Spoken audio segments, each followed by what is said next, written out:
My name's Sharon Karsten. I'm the project coordinator for Walk With Me. Walk With Me is a community action and research project designed to uncover the human dimensions of the overdose crisis. So in BC, we have over 5,700 people who have died from this crisis since 2016, over 900 in the Island Health region, and over 60 in the Comox Valley. These numbers are staggering, and we wanted to do something that was beyond numbers, that illuminated the way in which the crisis is impacting individuals and our community.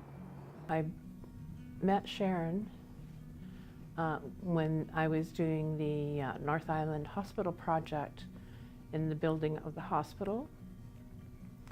When we decided to put in the welcoming wall in the new Comox Valley Hospital, I worked with the art gallery, and Sharon was part of the staff that I worked with to create that picture wall that we have standing in the admission piece of the Comox Valley Hospital now. Is how I met Sharon.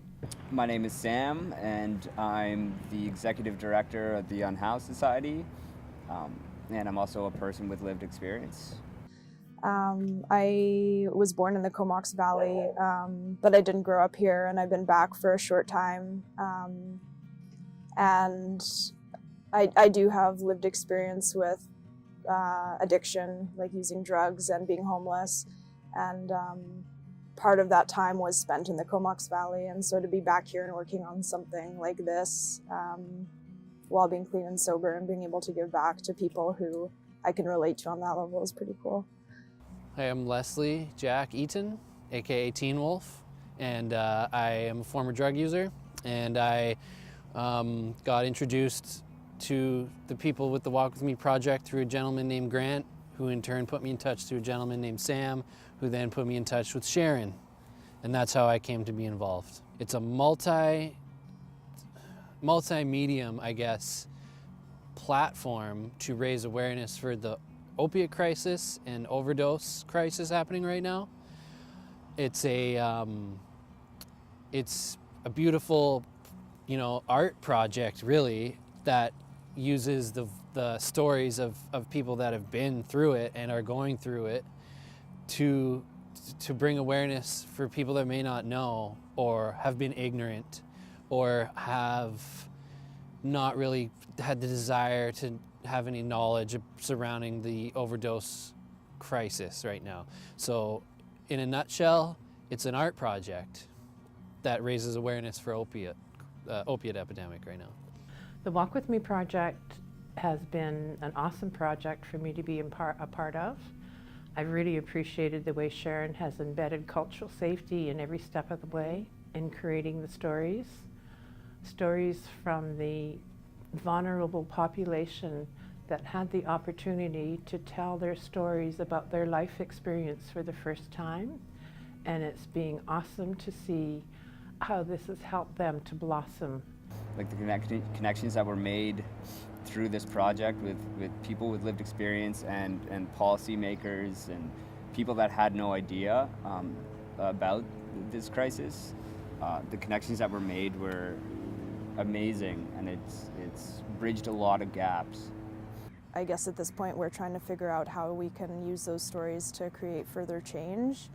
And a big part of the project, like I said, was connecting with these people, and not only just taking their stories, but hopefully positively impacting their lives through making those connections with them. My goal is definitely to empower people with lived experience to get their stories out in a positive way and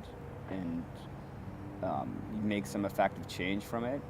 I find when you're on the streets or when you're struggling with an addiction, you never feel like your story's good enough. You never feel like people want to hear it, and the Walk With Me project definitely empowers us to tell our stories in a safe and positive platform, and it truly something inspiring happens when people are able to talk about their stories, surrounded by people who are willing to hear them.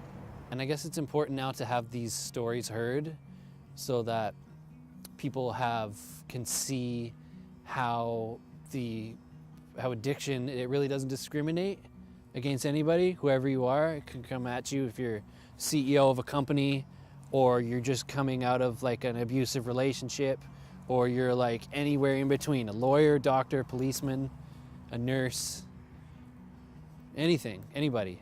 Anybody can become addicted to drugs. And, you know, as a child and a young person, like, I wasn't the stereotype. Like, I wasn't somebody who you would look at and think that, oh, she's going to end up on the streets and she's going to end up prostituting and she's going to end up almost dying from her drug addiction.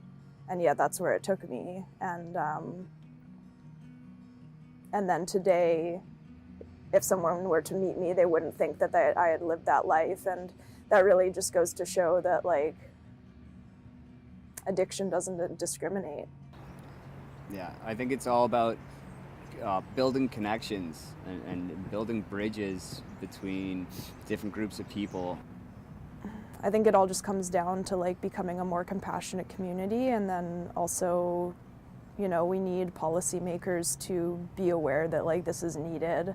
Just speaking broadly, like, we need more services.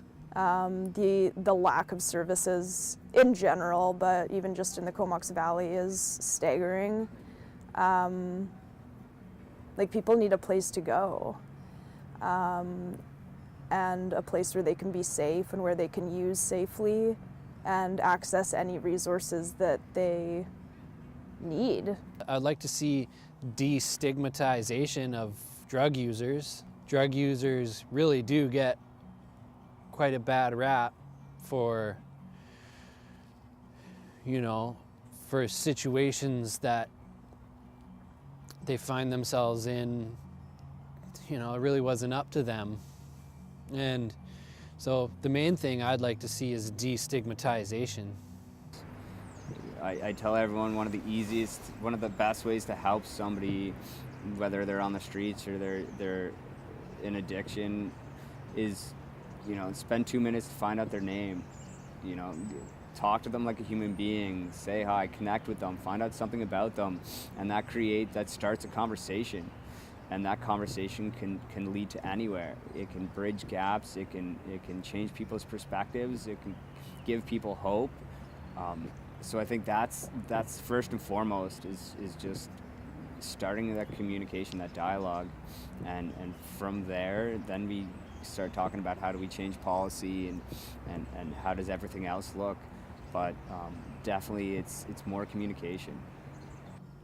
I would ask of our community that we take a moment to stop and reflect and listen to stories of people at the heart of this crisis, that we put down assumptions, that we challenge ourselves to rise to new understandings, and that we start to work from a grassroots level with the ideas and the change models that are coming forward from people at the heart of this crisis.